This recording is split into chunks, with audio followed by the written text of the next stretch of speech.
Hi, I'm Benton Stokes. And I'm Elane O'Rourke. And this is Cocktail Theology.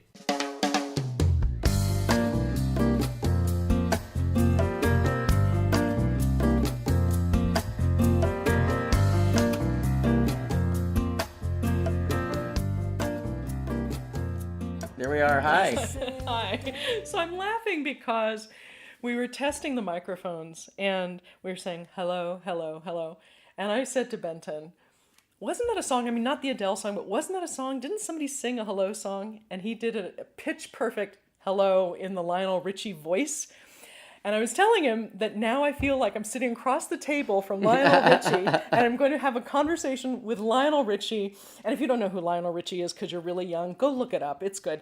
And then I'm going to have this conversation. Then he said he didn't realize he favored Lionel Richie. No. And so then I was just kind of laughing because, there we are. That's what we talk and about. And now you're all caught up. And now you're all caught up. So we've been sitting in the dark for the last, and I don't mean...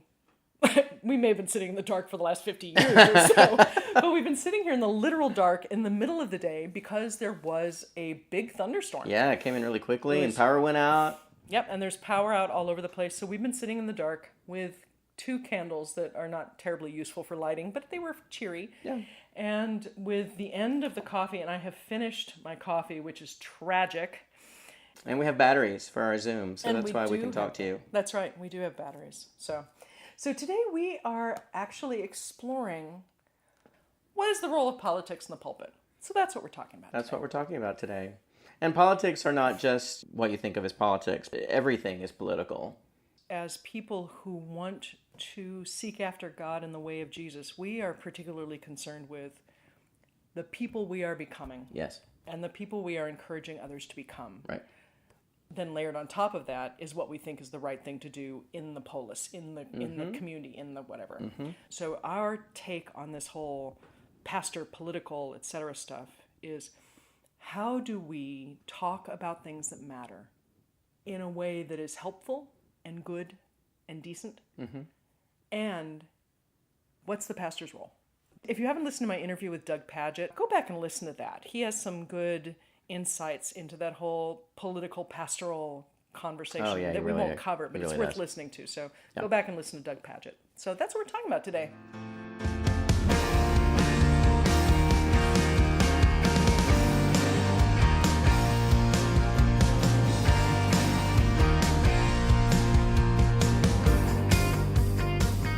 Pastors have a pulpit.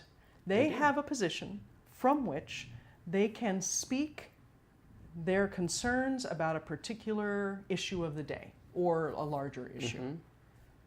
Should they do that? Well, their words are given a certain amount of authority because of the role they have, and they've earned a certain level of respect and trust for the people in their congregation. So when a pastor says something from the pulpit, the people sitting there pay attention and many, many times accept that as truth, reality, at the very least valid and worth considering. Mm-hmm. So if a pastor engages in political speak or rhetoric about causes he or she are personally passionate about or candidates that he or she are personally passionate about, then they are really peddling their influence. Mm-hmm. I'm having a little bit of response of, it's okay as long as they agree with me. Right. And I know that that's not a good one, but that's kind of where I'm feeling right now. Well, you know. Yeah, it doesn't sound like it's a bad thing. I don't know. It's like you mentioned the issue of abortion. So there are churches, denominations, that take hard lines about abortion. And so one might say, well, if you attend one of those churches, you should expect that kind of speak from your pastor. Okay. So that's basically saying that the church has a right, maybe even a responsibility, to disseminate opinion and information on a cause that the church has publicly stated, this is our position. So if a church, either a local church or a denomination, does not take a stand on a particular thing, should pastors speak to it? I have a friend who recently moved to Nashville who was a pastor of a local church. We were having coffee recently and talking about these kinds of things. And he said that he was personally having a shift in some of his convictions around accepting people that are LGBTQI and other people that could be considered outside in the denomination in the church where he was. So he began sharing some of those convictions with the people in his church in sermons, in newsletters, in blogs, and things like that, so that they were becoming aware of this shift in his paradigm that was happening. That was very, very meaningful and provocative to him. And so ultimately, he recognized that his views and the views of the denomination where he was serving, and probably the views of many in his congregation, had diverged. And so he felt personally that it was time for him to step down from that role, because he could no longer effectively lead those folks and their set of tenets when he couldn't personally ascribe to those tenets himself anymore.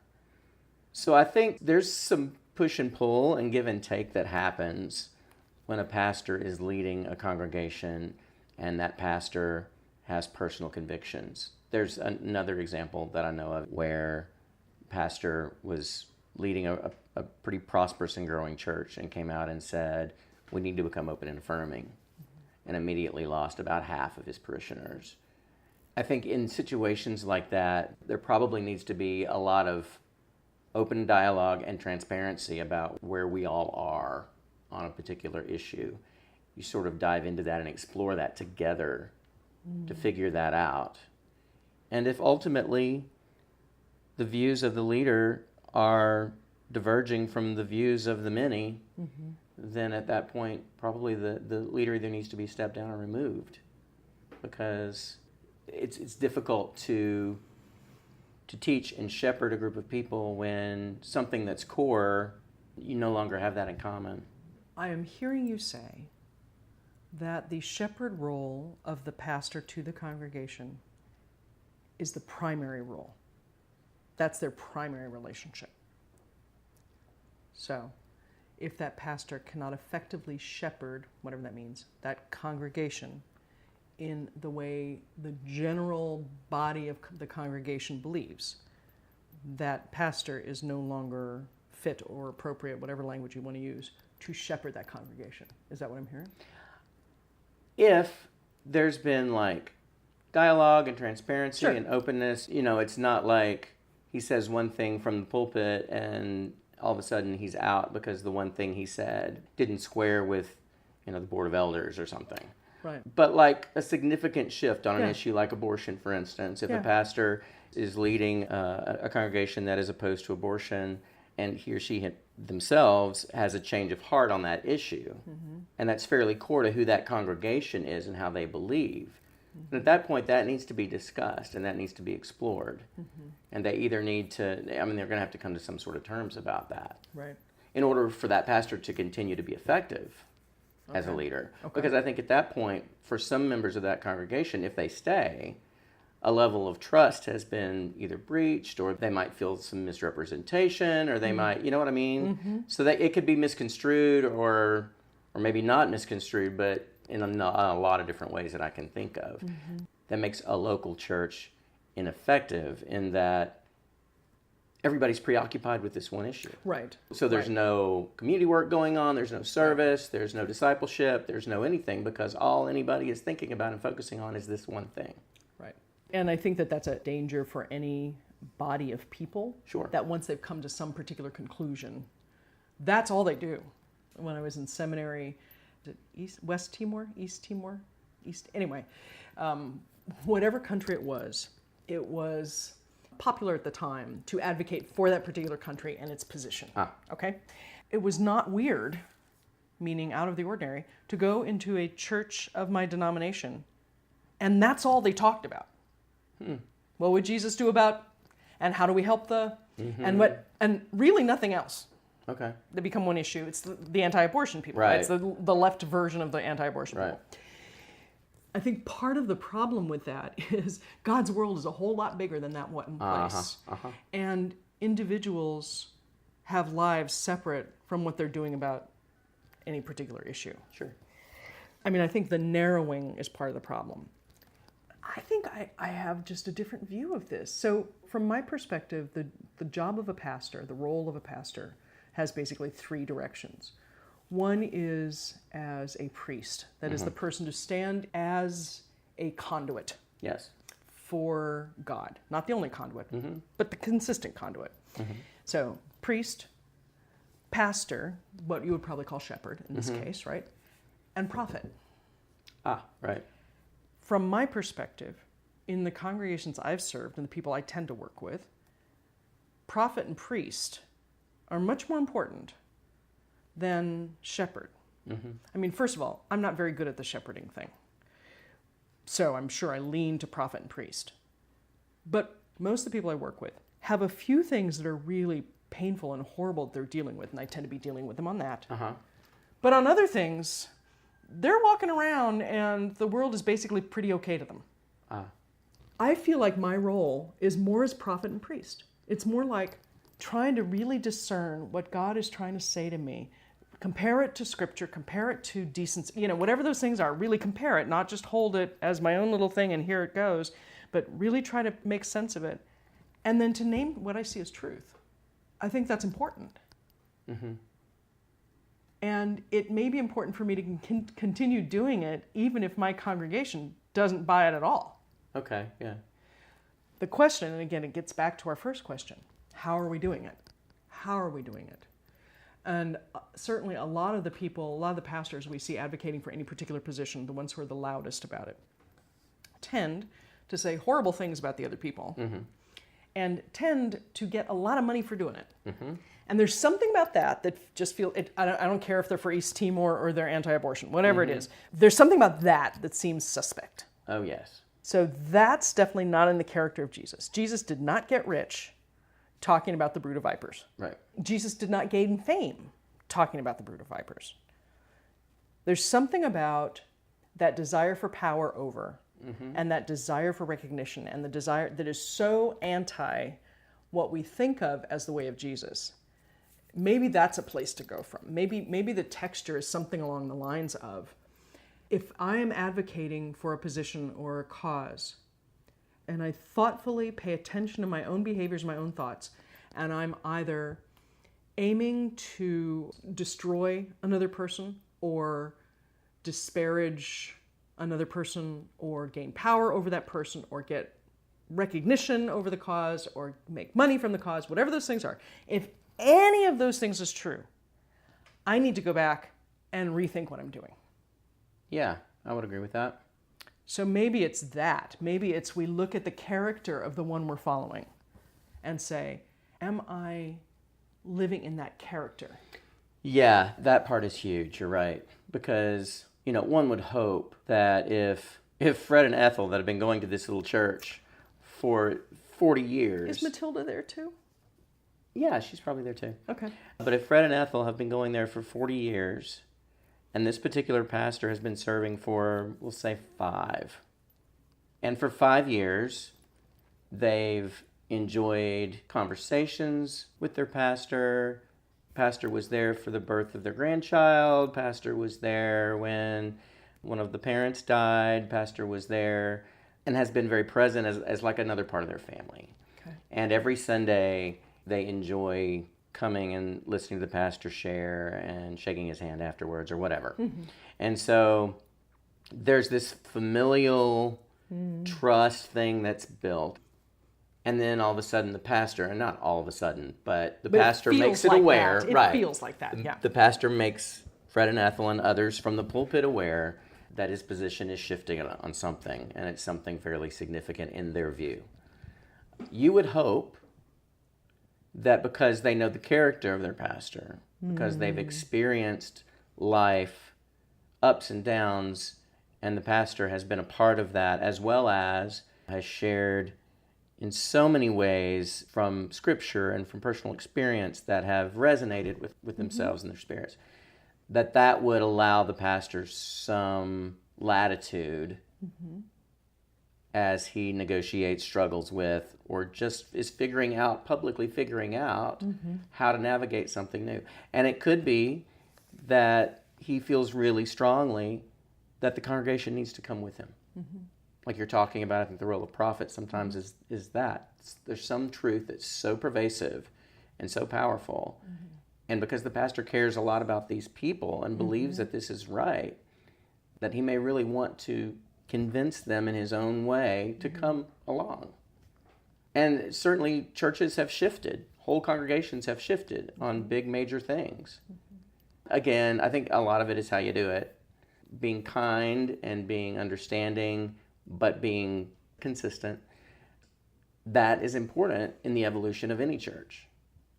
So it sounds most like, if the question is, may a pastor speak from the pulpit about political convictions?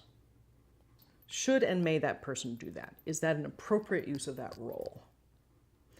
There are a lot of churches where their congregants say, I never want to hear about politics. Sure.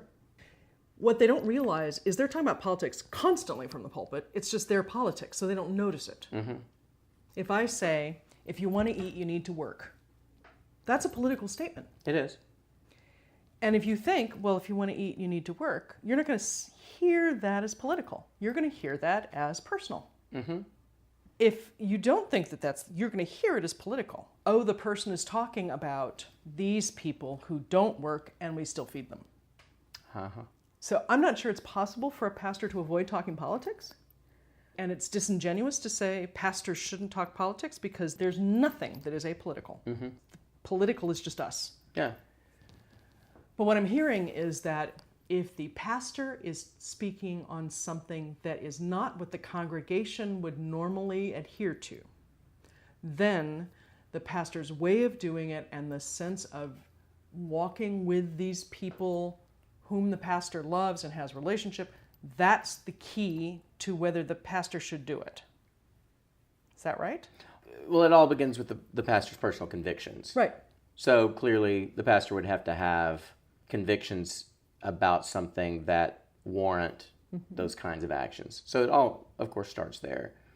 But then, yeah, I think civil discourse, mutual respect, those things matter in those kinds of shifts within a local church.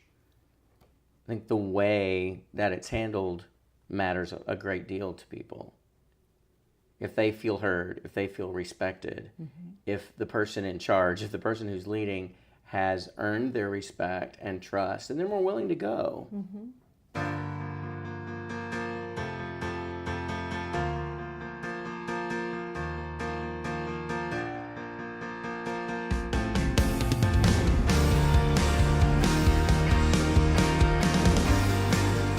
So I think here's my issue with this whole way of thinking. I am not clear, always, about which things are personal in the way you're using that and which things are political in the way we're using that. Okay. And some things are obvious. Yeah. Some things aren't so obvious. Yeah. In one of my congregations, we had to replace the carpet in the sanctuary. Yeah. And this carpet was red, which is fairly unusual in congregations. Anyway, it had been donated by a beloved major donor some decade or decades before I got there. And there were not many major donors of that kind of level in this congregation. Okay. But the donor had given a big chunk of change and donated the carpet. And so some of the people who had been there for a very long time were loath to give up the carpet.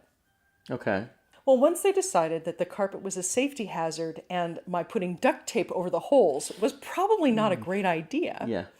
then we got into the whole replacement of the carpet piece. I tried to stay out of the replacement of the carpet because I'm not much of a carer about carpet. But it got incredibly contentious because people who had been there for a long time felt that the red was a marker of love for this major donor who had died some years before. Okay. Others felt like everything else is blue. Right. Why do we have you know what I mean? So I felt like I needed to step in, not to say red is great or red is bad, but because we weren't getting the carpet thing done and somebody was going to break their neck. Yeah, yeah. So then people asked for my opinion about the carpet and were not going to let me go on this. In that congregation, that was a political question. I think with the carpet, it's like Brother Ted didn't think the carpet was going to last forever. he knew that there would come a time when the carpet would have to be replaced. And I think his dying wish I was think that we just replace he's the gonna- carpet when it's yeah, needed. I We think could so. remarry new carpet. That's right. We could marry new carpet.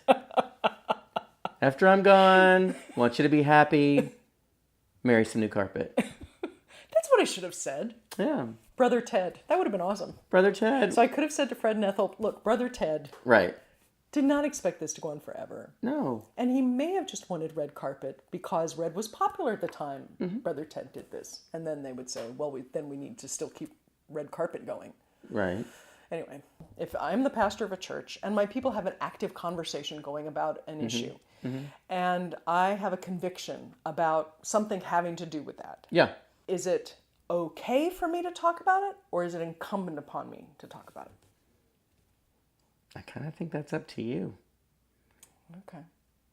The conviction that you feel around that issue as you pray about it, as you talk to those closest to you about it. If it's something that you feel is a biblical scriptural issue, if you feel like people are being harmed, you feel like it's something that your church needs to do something about, then absolutely you need to say something. And if I don't have a particular opinion about either side of a particular issue, but I can tell my church is dividing, then what do I do? Then moderating is probably a good role. I'm trying to get conversations going. Mm-hmm. So what I'm hearing is your perspective on the role of the pastor has a lot to do with the pastor's own personal relationship with God. I mean, that's obvious in certain ways. You can't get away from that. But personal convictions on things, personal relationship with individual people, this personal thing in that. Rather than, for example, denominational, role structured, the fact that you're an employee, right? That it's really more about the person of the pastor than it is about that person's particular role, payment, you know what I mean, whatever that thing is. I think so. So as an employee of the congregation or of the denomination or whomever is paying me, I am more beholden to my personal relationship with God as a pastor than I am to my congregation I serve. Yes. And so if I have a new conviction or a long-standing conviction about sexuality or burial or something that is going to affect my congregation, if I hold it, I need to talk about it. Suppose my denomination says, this is our position, and my congregation disagrees, and I don't have a position. Then what? Well, the pastor is, for many, many parishioners, the pastor is like definitely the face of the denomination if you're denominationally tied. Mm-hmm. So you trust your pastor to know and follow whatever tenets of the denomination. Mm-hmm. You trust them with that. Mm-hmm. I mean, you're always going to have somebody policing you as the pastor saying, the church bylaws say blah, blah, blah, blah, blah. Mm-hmm. But by and large, most people are just going to trust the pastor to handle those things. Mm-hmm. And many, many times I think that parishioners trust the pastor to also sort of be the voice of God. And that's dangerous. Yeah. So the point of contact here is the pastor. Okay. As far as what the church is going to do. People have their own personal convictions. Within your congregation, you may have people that vote, for this person and other people that vote for that person. And it doesn't have to become a thing. Mm-hmm. But when there is an issue, like you just mentioned, if it's sexuality or something that's significant and might be some sort of a departure from even what the denomination thinks, then they're going to look to you to be an authority on that. And are going to trust you, either trust you on it and follow with you or say, no. Okay, so the first year I was a pastor, I was serving a United Methodist church, and it was what is called a reconciling church, which is the Methodist language, or at least was the Methodist language for affirming of LGBTQIA people. Uh-huh. As happens in the Methodists, every few years this becomes a really big issue because the entire Methodist Church gathers together to talk about the way it's going to conduct itself and what its opinions are and everything. So it was becoming one of those things. It was also becoming important because in California, there were various couples who wanted their relationship to be recognized, and some pastors wanted to be able to do a holy union. I mean, it wasn't a legal marriage, obviously, but a holy union or whatever. And so it was becoming contentious. Sure. Again. So my congregation was reconciling. That is, officially, it said, y'all come and we protect and uphold the rights of, it would have been LGBT people at the time, right? Which is all lovely until you have to actually do that, right? So at the same time that I was there, the Boy Scouts announced that gay kids were not welcome in the Boy Scouts and that gay leaders were not welcome in the Boy Scouts. We had a Boy Scout troop meeting at the church. Oh boy, yeah. And my view was, yeah, if that's our view and that's the Boy Scouts' view, they can't be here. So I wrote them a letter and said, love ya, bye-bye. Unless you guys, as a troop, are willing to hold our position. I took some heat for that. Yeah. I was not smart enough to actually walk it through people at that point. Then later on, there was a holy union that was going to take place between two women at Sacramento. It was a big protest that year. And mostly retired pastors from the denomination, plus pastors from outside the denomination, were coming together to do this big thing for these women to show how important it was to do that. Ah. So I went to my congregation and said, I feel like I need to participate in this. And as a reconciling congregation, I expect you to support me in this, or at least to not, get upset with me in this.